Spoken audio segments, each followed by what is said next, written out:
రామోజీరావు బాల్యం, విద్యాభ్యాసం, వివాహం. రామోజీరావు కుటుంబం శ్రీ వైష్ణవం.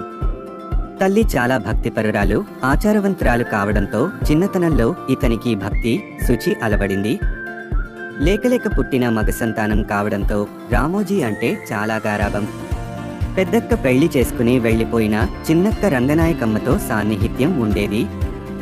ఇంట్లో తల్లికి ఇంటి పనుల్లో, వంటలో సహాయం చేసే అలవాటు ఉండేవంటారు.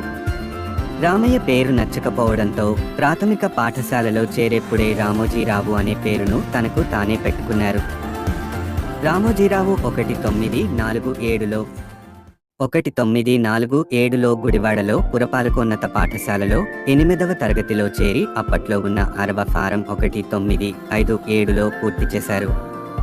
తరువాత గుడివాడ కళాశాలలో ఇంటర్, బీఎస్సీ చదివారు.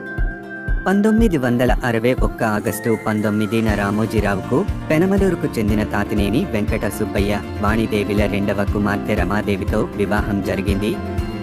రమాదేవి అసలు పేరు రమణమ్మ కాగా పెద్దలు పెట్టిన పేరు నచ్చక రమాదేవిగా మార్చుకుంది.